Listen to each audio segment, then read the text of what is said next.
Hi everyone, welcome back to my YouTube channel travelling mashups. मैं हिरेन। आज एक बात करने वाले हैं हम आज एक नए टॉपिक के ऊपर। वो टॉपिक है हमारा साउथ कोरिया का वीज़ा, और वो काफ़ी अभी इस वक्त एक ट्रेंडिंग टॉपिक बना हुआ है हमारा साउथ कोरिया का वीज़ा, और वो भी E7 वीज़ा क्या होता है और E7 को वीज़ा को हम कैसे ऑब्टेन करें। तो काफ़ी लोगों की मेरे पास में क्वेरीज आई, क्वेश्चंस आए। तो गाइज उन सब के लिए आज मैं पूरा डिटेल्ड के अंदर ये वीडियो बना रहा हूँ कि हम उसको कैसे अप्लाई करेंगे और उसके अंदर क्या क्या चीज़ आपको रिक्वायर्ड है, वो आज मैं आपको सबके सामने बताने वाला हूँ। तो उससे पहले आप प्लीज़ मेरे चैनल को सब्सक्राइब कर लीजिए। मेरे इंस्टाग्राम आईडी पर फ्लैश हो रहा है, इसको फॉलो कर लीजिए ताकि आगे आने वाली लेटेस्ट नोटिफिकेशंस हैं जो भी आपके पास में पहुँच जाए। तो गाइज़ टॉपिक शुरू करने से पहले मैं आपको कुछ डिटेल्स बता देता हूँ जो हमारी होने वाली है E7 वीज़ा की। तो थ्रू आउट द वीडियो हम पूरा डिस्कस करेंगे कि क्या है E7 वीज़ा, कि क्या जॉब्स रहती है इसके अंदर और क्या क्या इसके अंदर रिक्वायरमेंट रहती है। तो आज पूरा बात करेंगे हम detailed wise each and every step को। ठीक है गाइज, तो बने रहिए मेरे चैनल पर। तो चलिए शुरू करते हैं अब हम अपना टॉपिक। तो साउथ कोरिया का E7 वीज़ा हमारा एक ट्रेंडिंग वीज़ा चल रहा है, और इसकी वैलिडिटी मैं आपको बता देता हूँ। ये 1 साल का E7 वीज़ा लगता है विद एक्सटेंडेबल जैसे कि आप वहाँ पर गए और आपका 1 साल कंप्लीट हुआ, वहाँ का आपका ऑफ़र लेटर दोबारा से रीजनरेट हो जाएगा और आपका वीज़ा एक्सटेंड हो जाएगा 1 साल के लिए। और after that you can apply for G1 visa also. ठीक है, ये हो गई आपकी वैलिडिटी की बात। तो अब बात कर लेते हैं कि ये आपको अप्लाई कैसे करे जाए, इसके अंदर कितना प्रोसेसिंग टाइम है।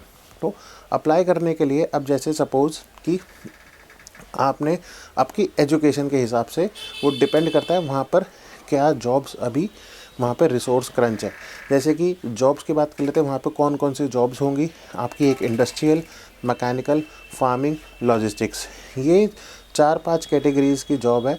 लेकिन इन सब के अंदर वो अलग अलग एजुकेशंस मांगते हैं। सपोज़ किसी के अंदर 12+ मांगते हैं, किसी में 10+ मांगते हैं, किसी में ग्रेजुएट मांगते हैं। तो दिस काइंड ऑफ एक्टिविटीज़ के अंदर अलग अलग जॉब रोल्स हैं और अलग अलग डिपार्टमेंट्स भी हैं। वो डिपेंड करता है कि आपकी जॉब कौन से जॉनरे में लग रही है और कौन से डिपार्टमेंट में लग रही है। अब सपोज़ हम बात कर लेते हैं जैसे कि कोई डिग्री होल्डर है, ठीक है, तो उसको जॉब मिल सकती है डिग्री होल्डर वाली, उसका पे स्केल भी ज़्यादा होगा। और कोई जैसे कि सपोज़ कि कोई फार्मिंग में जाने जाता है तो वो 10+2 भी चलेगा उधर। तो वो डिपेंड करता है आपकी कौन सी कैटेगरी में आपकी जॉब लग रही है और उसके हिसाब से आपका पे स्केल होगा।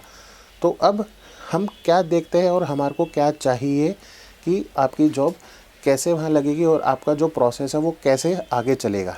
तो यही मैं आपको बता देता हूँ। जैसे कि सपोज़ कि आपने एक candidate must be open for all the job roles. वो अगर वो 10+ है, 12+ है, वो डिग्री है उसके पास में, तो वो ओपन है जितने भी सारे जॉब रोल्स हमारे को वहाँ पर हम आपको जो प्रोवाइड कराएंगे।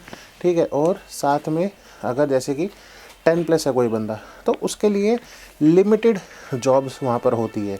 जैसे कि सपोज़ फार्मिंग का हो गया, लॉजिस्टिक्स का हो गया, ठीक है, वो उसमें इंट्रोड्यूस करते हैं। अगर सपोज़ कोई 12+ है तो उसके लिए और भी ज़्यादा अपॉर्चुनिटीज़ खुल रही है। अगर कोई डिग्री होल्डर है तो उसके पास में और भी ज़्यादा उसके पास में अपॉर्चुनिटीज़ है, तो वो ईज़िली एक्सप्लोर कर सकता है वो सारी की सारी चीज़ें, ताकि उसके चांसेस और ज़्यादा हो जाए। तो हमारे को अप्लाई करने के लिए क्या चाहिए, सबसे पहले आपकी डिग्री चाहिए, जो भी आपकी डिग्री है अभी, जैसे कि ग्रेजुएशन की है वो चाहिए, आपका पासपोर्ट चाहिए, आपकी फ़ोटो चाहिए, साथ में एक कवर लेटर कि आपने कहाँ से क्या करी, एक पूरा समराइज़ की आपने क्या क्या किया, एक ट्रांसक्रिप्ट के काइंड ऑफ। ठीक है, तो ये हो गया आपके बेसिक से डॉक्यूमेंट। प्लस आपका साथ में ये डॉक्यूमेंट हम क्या करेंगे, इसको ट्रांसलेट कराएंगे, कोरिया भेजेंगे। कोरिया भेज के वो ट्रांसलेट होते हैं, ट्रांसलेट होके वापस इधर आएंगे, यहाँ पे वैलिडेट होएंगे वो आपके डॉक्यूमेंट जो भी आपकी डिग्री है। ठीक है, फिर ये जाएंगे आपके एम्प्लॉयर के पास में। एम्प्लॉयर आपका इसके अंदर ऑफ़र लेटर जनरेट करेगा। ऑफ़र लेटर जनरेट करने के बाद में वो हमारे को इधर हिंदुस्तान भेजेगा। हिंदुस्तान भेजने के बाद में वो सारे के सारे डॉक्यूमेंट्स आपको लेके सबमिट करने अपने VFS सेंटर के ऊपर। जब VFS सेंटर के ऊपर ये सारे के सारे डॉक्यूमेंट सबमिट हो जाएंगे कि अगर वहाँ से आपका ऑफर लेटर निकल गया, it means you are on a sure shot visa कि आपको मिलेगा ही मिलेगा। जब तक आपका ऑफर लेटर जनरेट नहीं हो तो your case will be the dicey case, but most of the cases में कि ईज़िली मिल जाता है। और इसको हम 100% वीज़ा इसीलिए ही बोलते हैं कि ये ईज़िली हमारे को वीज़ा आराम से मिल जाता है और 1 साल का मिलता है सिंगल एंट्री के वीज़ा। ठीक है, तो अब स्टेप्स इसके अंदर काफ़ी सारे इन्वॉल्व है कि कोरिया भेजना, कोरिया से वापस आना ट्रांसलेट होके, फिर वैलिडेट होके, फिर दोबारा जाना, फिर दोबारा से डॉक्यूमेंट इधर आना, तो इसके अंदर लगता है टाइम। तो अब इसी से रिलेटेड हम बात कर लेते हैं अपने प्रोसेसिंग टाइम के लिए कि कितना प्रोसेसिंग टाइम हमारे को लगता है। तो इसका जो प्रोसेसिंग टाइम है हमारे को 2.5 से 3 महीने का जो प्रोसेसिंग टाइम लगता है, ये मिनिमम है।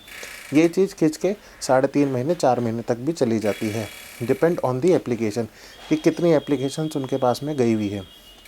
तो यही एक है कि 2.5 से 3 महीने का काफ़ी लंबा समय हो जाता है, but you have to take an patience of that कि आपको थोड़ा बहुत पेशेंस रखना है अपनी, जब आप अपनी एप्लीकेशन अप्लाई कर रहे हो। तो रही बात प्रोसेसिंग टाइम की, तो अब मैं आपको बता देता हूँ कि वीज़ा का जो वैलिडिटी है कि और उसकी जो एंट्री है, सपोज़ 1 साल का तो आपको वैलिडिटी मिला है, तो ये रहता है single entry visa. Single entry visa का आपको मैं मतलब बता देता हूँ क्लियरली, जिसको भी डाउट होगा, मेरे न्यू यूज़र्स को जो भी डाउट होगा, वैसे तो मैं काफ़ी क्लियर कर देता हूँ कि सिंगल एंट्री अगर आप यहाँ से फ्लाई कर रहे हो, दिल्ली से सियोल फ्लाई कर रहे हो, तो वो माना जाएगा सिंगल एंट्री वीज़ा। उसके अंदर आप वापस नहीं आ सकते हो। ठीक है, अगर आप वापस आ गए तो आपको दोबारा से वीज़ा अप्लाई करना पड़ेगा दोबारा कंट्री में एंटर करने के लिए। ठीक है, अब सपोज़ क्या होता है, कोई लोग कंफ्यूज हो जाते हैं, वो यहाँ से वीज़ा लेके चले जाते हैं लेकिन काम कर रहे होते हैं वहाँ पे, और उसके बाद में कोई त्यौहार आता है, कोई कुछ भी आता है, वो वापस आ जाते हैं, लेकिन उनके साथ में फिर बाद में प्रॉब्लम होती है कि दोबारा से वीज़ा लेना पड़ता है, दोबारा उनको हर चीज़ पूरे प्रोसेस से गुजरना पड़ता है। तो गाइज़ ये सिंगल एंट्री वीज़ा मल्टीपल नहीं है। सिंगल एंट्री वीज़ा मल्टीपल में कन्वर्ट होता है वो जब होता है अगर आप 3 से ज़्यादा बार आप कोरिया में ट्रैवल कर रहे हो, तो उसके बाद में आपको मल्टीपल वीज़ा दे दिया जाता है। ठीक है, तो गाइज़ ये थी हमारी वैलिडिटी की, ये थी एंट्री की, कितनी एंट्री है और कैसे कैसे हमारे को ये प्रोसेस फॉलो करना है और इसका प्रोसेसिंग टाइम क्या है। ठीक है, और गाइज़ जो भी मेरे से कंसल्ट करना चाहता है और डिटेल और थॉरोली, और जो भी अपनी एलिजिबिलिटी क्राइटेरिया चेक करना चाहता है कि उसको प्रोसेसिंग टाइम कितना है, आपकी फ़ीस स्ट्रक्चर कितना है, एवरीथिंग, तो आप मेरा एक अपॉइंटमेंट ले सकते हैं। ठीक है, मेरा एक अपॉइंटमेंट मिनिमम सिर्फ एक 200 रुपीज़ के अंदर है, क्योंकि मेरे पास में इतने फ़ोन आते हैं कि मैं अटेंड नहीं कर पाता हूँ, तो इसलिए we have started to charges for the 200 rupees, ताकि मैं उन्हीं लिमिटेड लोगों से कनेक्ट कर सकूँ और उन्हीं को एक पूरा पर्टिकुलरली एक आंसर दे सकूँ पूरा का पूरा और precisely with all the information. ठीक है, तो ये था गाइज़ मेरा आज का वीडियो, और होपफुली आपको ये मेरा वीडियो पसंद आया होगा। तो please don't forget to subscribe my channel and don't forget to hit the bell icon button. Okay, till then bye bye, and हम मिलेंगे अब अगले नेक्स्ट ऐसे ही इंफॉर्मेशनल वीडियो के अंदर। Till then bye bye, thank you so much.